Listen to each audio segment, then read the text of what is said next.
বিসমিল্লাহির রহমানির রহিম। আল্লাহুম্মা সাল্লি আলা মুহাম্মদ। আসসালামু আলাইকুম। হিসাব বিজ্ঞান ও গণিত টিচিং হবের পক্ষ থেকে আমি মোহাম্মদ নুরুজ্জামান গাজী সবাইকে জানাই আন্তরিক শুভেচ্ছা ও অভিনন্দন। প্রিয় একাদশ ও দ্বাদশ শ্রেণীর শিক্ষার্থী বন্ধুরা, তোমরা সবাই কেমন আছো? নিশ্চয়ই ভালো আছো, সুস্থ আছো। প্রিয় একাদশ ও দ্বাদশ শ্রেণীর শিক্ষার্থী বন্ধুরা, আজ আমি তোমাদের সাথে হিসাব বিজ্ঞান ও গণিত টিচিং হবের ধারাবাহিক আলোচনার প্রক্রিয়ায় হিসাবের বইসমূহ অধ্যায় 2 পর্ব 16 নিয়ে আলোচনা করব। অর্থাৎ খুচরা নগদান বইয়ের 2 নম্বর পার্ট নিয়ে আলোচনা করব, 2 পর্ব নিয়ে আলোচনা করব, খুচরা নগদান যদি এভাবে বলি। তো আজকে তোমাদের সাথে আলোচনা করার কথা ছিল যে কোনো একটি বোর্ড এবং জাবেদা খতিয়ান। কতদূর পারবো ইনশাআল্লাহ জানি না, তবে যতদূর পারি তোমাদেরকে করানোর চেষ্টা করব। বন্ধুরা, আজ আমি করব তোমাদের সাথে কুমিল্লা বোর্ড 2022 একটি খুচরা নগদান বই আসছে। এই খুচরা বই নগদান বইটা আমি সম্পূর্ণ করিয়ে দেখাবো তোমাদেরকে। তো যাদের বই আছে বা টেস্ট পেপার আছে তারা একটু মিলিয়ে নাও আমার সাথে, তাহলে সহজেই তোমরা বুঝতে পারবে। আর যাদের বই নাই তারা এখান থেকে একটু দেখার চেষ্টা করো। বন্ধুরা, একটি কথা বন্ধু, যারা এখন আমার চ্যানেলটিকে সাবস্ক্রাইব করোনি তারা এখনই চ্যানেলটিকে সাবস্ক্রাইব করে নাও পরবর্তী ভিডিওটির আপডেট পাওয়ার জন্য। তো চলো আমরা আজকে কুমিল্লা বোর্ড 2022 এই অঙ্কটি নিয়ে আলোচনা করি। খুচরা নগদান বই এখানে আছে মারুফ ট্রেডার্স অগ্রদত্ত পদ্ধতিতে খুচরা নগদান বই সংরক্ষণ করেন। মাসিক অগ্রদত্ত টাকার পরিমাণ 1200 টাকা। মাসিক অগ্রদত্ত টাকার পরিমাণ কত? 1200 টাকা। এই যে 1200 টাকা। 2021 সালের জুন মাসের খুচরা খরচের পরিমাণ ছিল 800 টাকা। তাহলে কি বুঝতেছি? মাসিক অগ্রদত্ত টাকার পরিমাণ ছিল 1200 টাকা, আর জুন মাসে খুচরা খরচের পরিমাণ কত ছিল? 800 টাকা। জুলাই 2021 খুচরা খরচগুলো ছিল নিম্নরূপ: প্রধান ক্যাশিয়ারের কাছ থেকে অগ্রদত্ত টাকা পূরণের চেক প্রাপ্তি। অর্থাৎ তোমাকে এই 800 টাকাটা নিতে হবে আবার, তাই না? ওকে। এরপর বলছে কাগজ ও কলম ক্রয়। দেখো, তার আগে একটু নিচে আসে। এখানে বলেছিল প্রারম্ভিক খুচরা তহবিল নির্ণয় করতে বলছিল, আর অগ্রদত্ত পদ্ধতিতে একটি খুচরা নগদান বই প্রস্তুত করতে বলছিল, আর খুচরা খরচের জাবেদা দেখলে প্রস্তুত করো। বন্ধুরা, তো ক নাম্বার রিকোয়ারমেন্টে যদি কাগজ ও কলম ক্রয় এটি যদি বলি তাহলে আমাদের আসবে এটা কি? মনিহার হিসাব। ডাক টিকিট ক্রয়, তো আমরা এটা দেখাবো ডাক ও তারের মধ্যে। তাহলে ছক আমরা একটা পাইলাম, দুটো পাইলাম। পিয়নকে বকশিস এটা ধরে নিচ্ছি বিবিধ 3। রিক্সা ভাড়া এটা যাতায়াত। মনিহারি এখানে লিখেছি। কুরিয়ার ব্যয় এটা যাতায়াত লিখেছি। বাস ভাড়া, সরি ডাকতার, বাস ভাড়া এটা যাতায়াত লিখেছে। তো এই ছিল তোমার এইখানে কয়টা এন্ট্রি? 1 2 3 4 5 6 7, 7টা এন্ট্রি। এই 7টা এন্ট্রি তোমাকে করে দেখাতে হবে। দেখো, আমি একটু শখটা করে রাখছি, আগেই শখটা করে রাখছি। 1 2 3 4, এই 4টা ঘরে 1 2 3 4। তো তার আগে আমরা ক নাম্বার রিকোয়ারমেন্টে আসি, প্রারম্ভিক খুচরা তহবিলের পরিমাণটা নির্ণয় করে তোমাদেরকে দেখাই। বন্ধুরা, প্রথমে আমার কি লিখতে হবে যে মারুফ ট্রেডার্স অগ্রদত্ত পদ্ধতিতে খুচরা নগদান বই সংরক্ষণ করেন। মাসিক অগ্রদত্ত টাকার পরিমাণ। তো তুমি লেখো মাসিক অগ্রদত্ত, এখানে লেখো মাসিক, সরি লেখো মাসিক অগ্রদত্ত টাকার পরিমাণ কত টাকা? 1200 টাকা। লেখো এখানে 1200 টাকা। ওকে। এবার তুমি দেখো এই জুন মাসে খুচরা খরচের পরিমাণ কত ছিল? 800 টাকা।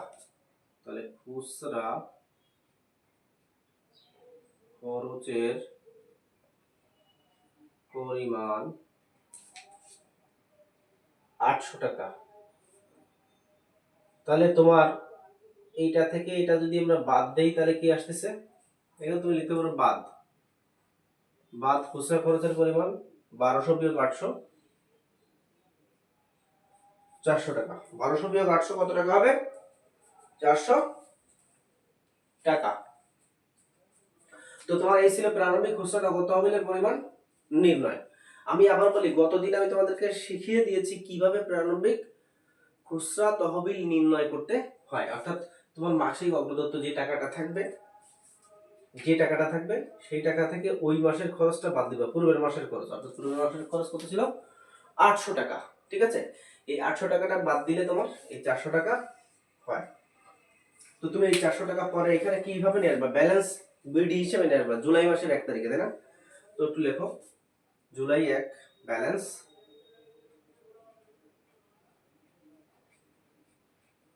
বিডি কত টাকা বন্ধু? 400 টাকা। এটা কি ক্লিয়ার? এই বিষয়টা কি ক্লিয়ার? ব্যালেন্স বিডি দেখো, এইটা হচ্ছে পরের মাস। অর্থাৎ তুমি যেটা করতেছিলে এটা হচ্ছে জুন মাসের ছিল, জুন মাসের শেষে 400 টাকা তোমার খুচরা তহবিলের পরিমাণ থেকে গেছে। তো জুলাইয়ের 1 তারিখে কি আসবে? এটা ব্যালেন্স বিডি আসবে। তো এর আগে একটা কথা বলি, আমরা শকের কথা বলি। শকটা দেখো, গতদিন যা শিখিয়েছিলাম, প্রাপ্তি, তারিখ, বিবরণ, ভাউচার নম্বর, মোট প্রদান, খুচরা খরচের বিশ্লেষণের মধ্যে এখানে আমরা 1 2 3 4 4টা ঘর পেয়েছিলাম। সে 4টা ঘর লিখবো, আর এইখানে কোনায় ডেবিট লিখবা, এখানে ক্রেডিট লিখবা। ঠিক তার উপরে এই কি কোম্পানি? মারুফ ট্রেডার্স, খুচরা নগদ বই, নগদান বই, অগ্রদত্ত পদ্ধতি। তোমাকে এখানে লিখতে হবে কি, আমরা কি কি পাইছি? মণিহারি, তারপরে কি পাইছি? ডাকো তার, তারপর কি পাইছি? যাতায়াত, তাই না? তারপর কি পাইছি? বিবিধ। কোনো কিছু খরচের শিরোনাম যদি না পাই তখন আমরা কি লিখি? বিবিধ। পিয়নকে বকশিস প্রদান, এটা বিবিধের মধ্যে আসবে। ঠিক আছে, তো দেখো তাহলে আমরা অঙ্কটা শুরু করি। এখানে বলছিল অগ্রদত্ত পদ্ধতিতে খুচরা নগদান বই প্রস্তুত করো। Okay fine. প্রধান ক্যাশিয়ারের কাছ থেকে অগ্রদত্ত পূরণের জন্য চেক প্রাপ্তি। চেক পাইলে আমরা কি লিখবো? নামটা 1 তারিখেই। ব্যাংক হিসাব কি লিখবো? ব্যাংক হিসাব। কত টাকা চেক পাবা তুমি? 800 টাকা দিলে, তাই না? গত মাসে যে খরচটা হয়েছে ওই টাকাটাই তুমি এখন, গত মাসে যে টাকাটা খরচ হয়েছিল ওই টাকাটাই এখন তোমাকে দিবে, তাই না? প্রধান ক্যাশিয়ার পোস্ট পেটি ক্যাশিয়ারকে দিবে। তো 800 টাকা, এই 800 টাকা কোথায় পাইছি খেয়াল করে দেখো। গত মাসে খরচ ছিল এই যে 800 টাকা, ঠিক আছে? সেই 800 টাকা এই। এবার আসো আমরা আস্তে আস্তে পোস্টিং দেওয়ার চেষ্টা করি। 3 তারিখে বলছিল কি? 3 তারিখে বলছে হচ্ছে কাগজ ও কলম করায়। তো তুমি বিবরণ লেখো, কাগজ ও কলম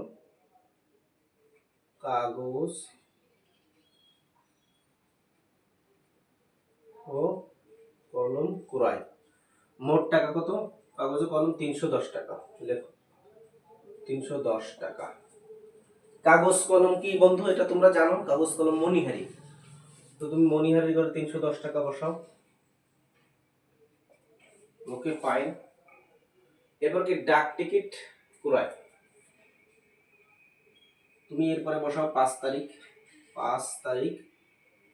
ডাক টিকিটের ঘরে ডাকো তার ঘরে বসাও কত টাকা? 30 টাকা। এখানে বসাও 30 টাকা। পিয়নকে বকশিস, তাহলে বকশিস লেখো, বকশিস প্রদান। পিয়নকে বকশিস প্রদান কোনো শখ আমি লিখিনি, তার মানে বিবিধের মধ্যে যাবে। কত টাকা? 20 টাকা। এখানে লেখো 20 টাকা। ঠিক আছে বন্ধু? এরপরে লেখো রিক্সা ভাড়া প্রদান। রিক্সা ভাড়া কিসের মধ্যে যাবে? রিক্সা ভাড়া যাতায়াতের মধ্যে যাবে, তাই না? রিক্সা ভাড়া কত টাকা? 40 টাকা। তুমি যাতায়াতের মধ্যে দিয়ে দাও বন্ধু। এরপরে কি আছে? মণিহারি ক্রয়। 18 তারিখ সরাসরি বলেছে মণিহারি ক্রয়।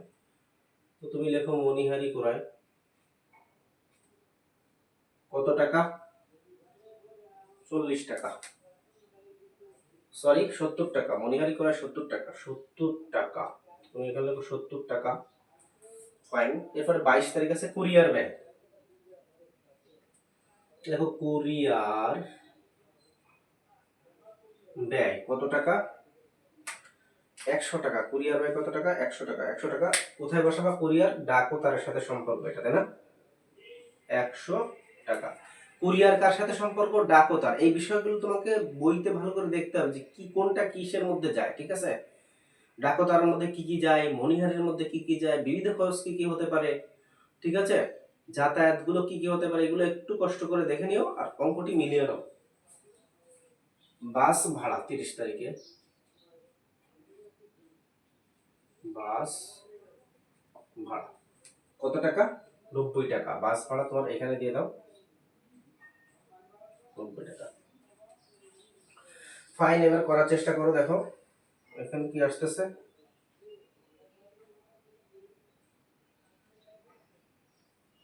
তো আমি তো একটাও এখানে মোটের ঘরে লেখে নিই, এই মোটগুলো লিখে নাও। 30, এরপরে আসতেছে 20, এরপরে আসতেছে 40, এরপরে আসতেছে 70, এরপরে আসতেছে 100, এরপরে আসতেছে 90। এরপরে কি আসতেছে বন্ধু? এগুলো যোগ যোগ টেনে দিতে হবে, যোগ টানো, এগুলো এগুলো যোগ টানো, তাহলে কত আসতেছে? 7 আর 3 10, 210, 210, 130, 9 4 13, 130, এই 9টা একটু ভালো করে লিখে দিই, 9 130 আর হচ্ছে এখানে 20। তাহলে টোটাল মিলে কত আসতেছে বন্ধু? টোটাল মিলে আসতেছে তোমার 680 টাকা। 680 টাকা। দেখো 200 300 400, তাই না? 200 300 400, এরপরে কি আসতেছে? 2 এর 1 3, 3 এর 1 4। কোথাও ভুল হলে কিনা একটু দেখো বন্ধু।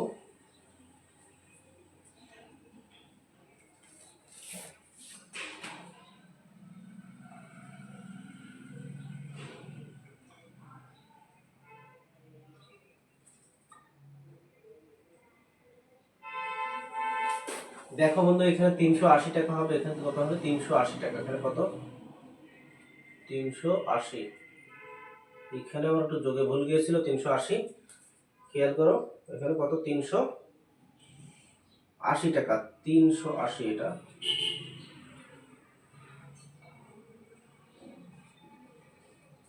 তাহলে 3 1 4, 4 1 5, 500, 500 1 600, 660, 660, 600 কত টাকা? 60 টাকা। খেয়াল করো, 660। বন্ধু এখানে তোমার কত হয়েছে তাহলে? 660 হয়েছে যোগফল, তাই না? তুমি প্রতিটি ঘরে লেখো খতিয়ান পৃষ্ঠা, খতিয়ান পৃষ্ঠা, খতিয়ান পৃষ্ঠা, খতিয়ান পৃষ্ঠা। আর এগুলো সব ক্লোজ করো, টাকাগুলো টাকাগুলো সব ক্লোজ করো। এইবার দেখো যে জিনিসটি শেখার বিষয়, যে জিনিসটি শেখার বিষয় সেটি হচ্ছে, দেখো আবার টোটাল এখানে কত হয়েছে দেখো তো। টোটাল এখানে কত হয়েছে? 1200 টাকা, তাই না? এখানে হয়েছে কত? 1200 টাকা হয়েছে না? তো এই পাশে তো তোমার 1200 টাকা হইতে হবে নাকি? এই পাশে 1200 টাকা হইতে হবে না? তাহলে এইখানে কত টাকা কম পড়তেছে সেটা তুমি ব্যালেন্স সিডি লেখো। 30 তারিখ ব্যালেন্স, ব্যালেন্স কি মাস? 31 তারিখ, তাহলে সে মাসের শেষ তারিখ, ব্যালেন্স সিডি জুলাই মাস। কত টাকা কম পড়তেছে বন্ধু? দেখো 1200 থেকে তুমি মাইনাস দাও 660, 40, 6 1 7, 7 5 12, 540 টাকা। তো ব্যালেন্স সিডি তোমার কত হচ্ছে বন্ধু? 540 টাকা। 500 কত? 40 টাকা। দেখো আবার খেয়াল করো, এইগুলো যোগ নামিয়ে হয়েছে 660, আর এইখানে যোগ নামিয়ে হয়েছে 1200 টাকা। এইখানেই হচ্ছে অঙ্কের সমস্যাটা। সমস্যাটা হচ্ছে এইখানে। তো তুমি দেখো এই 1200 আমি সোজা লিখলাম, এই 1200 সোজা লিখলাম, লিখে এখানে কত টাকা কম পড়লো? 540। এই 540 হচ্ছে ব্যালেন্স সিডি। আচ্ছা দেখো তো, এটা মাস শেষ না? মাস শেষ হলে পরের মাস কি লিখবা? আগস্ট। লেখো আগস্ট, আগস্ট 1, 2021। এখানে তুমি কি লিখবা? আগস্ট 1 ব্যালেন্স, ব্যালেন্স বিডি কত টাকা বন্ধু? ব্যালেন্স বিডি কত টাকা? 540 টাকা। 540 টাকা। আচ্ছা, প্রধান ক্যাশিয়ারের কাছ থেকে তুমি এখানে কি পাইছিলা বন্ধু? চেক পাইছিল না, প্রধান ক্যাশিয়ারের কাছ থেকে তো চেক পাইছিলাম। তো চেকটা কি হবে, এখানে খেয়াল করো, এই চেকটা এখানে আমার ব্যালেন্স ব্যাংক হিসাবে লিখতে হবে। আবার 1 তারিখে লিখতে হবে কি ব্যাংক। ব্যাংক থেকে তোমার এখানে কত টাকা খরচ হয়েছে, গত মাসের খরচ ছিল 800 টাকা, সেটা আমরা এখানে লিখেছিলাম ব্যাংক হিসাব লিখে 800 টাকা। তো তোমার এখানে এই মাসে খরচ হয়েছে কত, 600 টাকা। এই 600 টাকাকে দেখানোর জন্য এখানে লিখতে হবে ব্যাংক হিসাব। আবারও ধরে নিতে হবে যে প্রধান ক্যাশিয়ারের কাছ থেকে সে চেক পাবে। ঠিক আছে, তো ব্যাংক হিসাব লেখো। ব্যাংক হিসাব কত টাকা, 660। বন্ধু এই ছিল হচ্ছে তোমার এই খুচরা নগদান বই করার কৌশলটা। খুচরা নগদান বইটা এইভাবে করতে হয়। আবারও বলি, আমি যেটা পাই ব্যালেন্স বিডি, এখানে যেটা পূর্বের মাসের খরচ করে যেটা ব্যালেন্স ছিল সেটা ব্যালেন্স বিডি। এরপরে প্রধান ক্যাশিয়ারের কাছ থেকে যেটা আমরা চেক পেয়েছিলাম সেটা ব্যাংক হিসাব লিখছি। দেখো একইভাবে আমরা এখানেও একটা সিস্টেম করেছি, সেটা হচ্ছে ব্যালেন্স সিডি, যেটা হচ্ছে এটা বিডি করছি পরের মাসের। আর এইখানে যে খরচটা হয়েছিল এটাও ধরে নিচ্ছি যে এটা পরের মাসে নিয়ে আসতে হবে। কিভাবে নিয়ে আসতে হবে, একইভাবে ব্যাংক হিসাব লিখে নিয়ে আসতে হবে। ধরে নিচ্ছি প্রধান ক্যাশিয়ারের কাছ থেকে আবারও সে চেক পাচ্ছে এবং এই গত মাসের যে খরচটা হয়েছে সেই খরচটাই পাবে। আর এইটাই নিয়ম, গত মাসের যে খরচটা হবে সেটাই সে চেক অথবা নগদ পাবে প্রধান ক্যাশিয়ারের কাছ থেকে। এই বিষয়টা মাথায় রাখতে হবে, ঠিক আছে? তো বন্ধু এইখানে আমি একটা কথা বলছি কি, খুচরা খরচের জাবেদা দেখো, এই বিষয়গুলো আমি দেখাবো। জাবেদাটা কিভাবে দেখাতে হয়, নিয়ম অনুযায়ী জাবেদার শকের মতোই হয়। তো তোমরা জাবেদার শক করে ফেলো।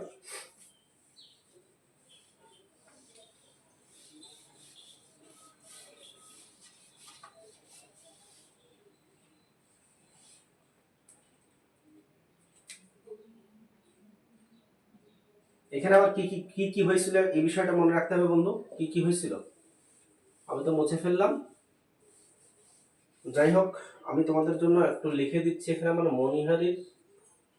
মণিহারি এখানে আমার ছিল কত, ডাকতারে কত ছিল, ডাকতার, তারপরে কি যাতায়াত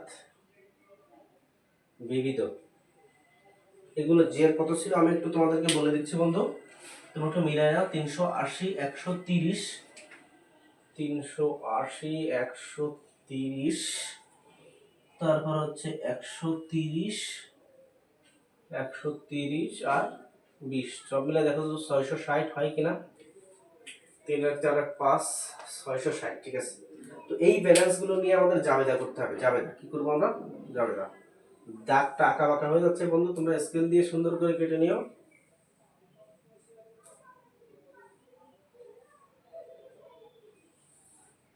তো প্রথমে লেখো তারিখ, যেভাবে লিখি আমরা, বিবরণ, খতিয়ান পৃষ্ঠা, ডেবিট টাকা আর কি ক্রেডিট টাকা, ডেবিট টাকা আর কি ক্রেডিট টাকা।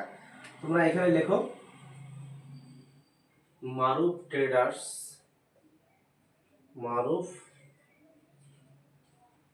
ট্রেডার্স এর খুচরা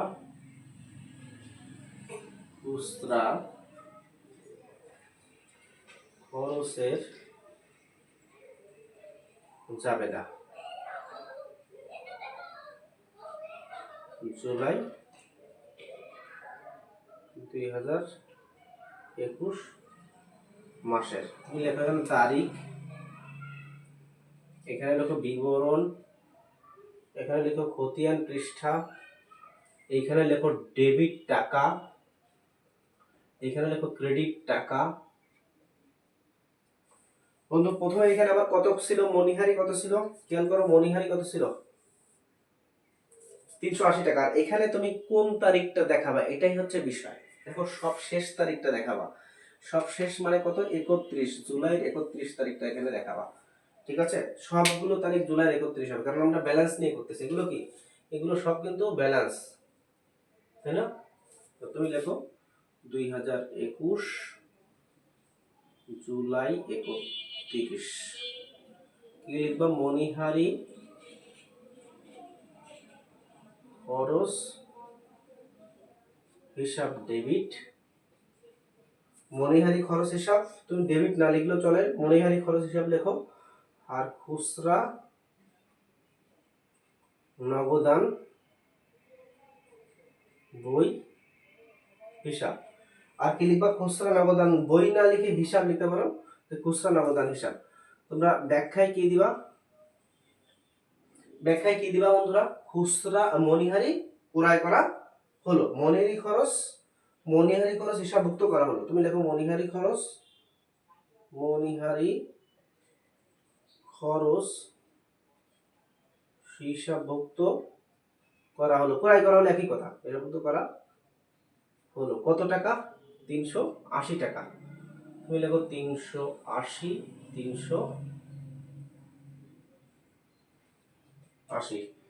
ওকে,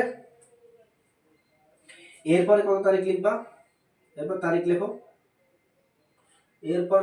কত তারিখ? 31 তারিখ। একই তারিখ হবে কিন্তু, একই তারিখ। ডাকো তার, তো তুমি লেখো ডাকো তার হিসাব আর খুচরা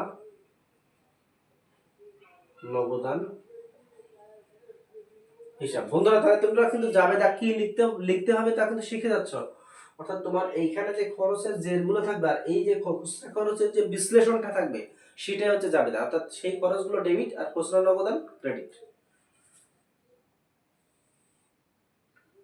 একইভাবে তুমি লেখো যাতায়াতের 31 তারিখে যাতায়াত খরচ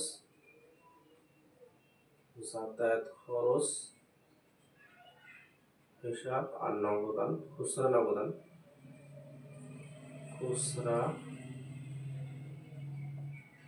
নগদান হিসাব। সবশেষ 31 তারিখ বিবিধ খরচ হিসাব,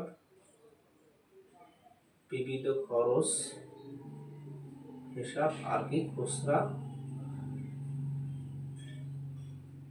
নগদান হিসাব। তুমি ব্যাখ্যা একইভাবে লিখবা কি? ডাকো তার হিসাবভুক্ত করা হলো। যাতায়াত ব্যয় হিসাবভুক্ত করা হলো। বিবিধ খরচ লিখবা কি? বিবিধ খরচ হিসাবভুক্ত করা হলো। টাকাটা লিখে ফেলো বন্ধু, 130।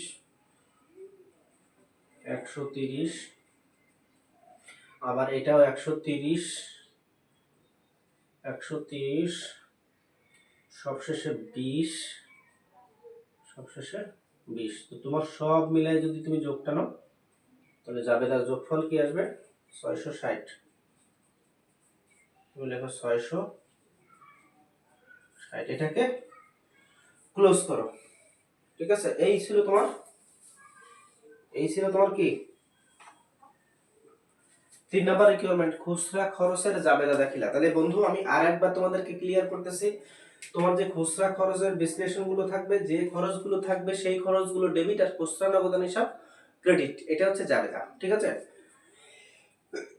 তাহলে খেয়াল করো আমি সবগুলো লিখেছি। মনিহারি খরচ ডেবিট, খুচরা নগদান ক্রেডিট, ডাকতার ডেবিট, খুচরা নগদান ক্রেডিট। টাকার অ্যামাউন্টটা এখানে লিখে দিয়েছি তোমাদের, কারণ আমি আগেই মুছে দিয়েছি এই কারণে। যাতায়াত 130, ডাকতার 130 লিখেছি। এরপরে কি লিখছি? বিবিধ খরচ ছিল 20 টাকা, সব 20 টাকা আমরা লিখেছি। টোটাল যোগফল এত। যোগফল না টানলেও, কেউ যদি না টানো কোনো সমস্যা নাই বন্ধু।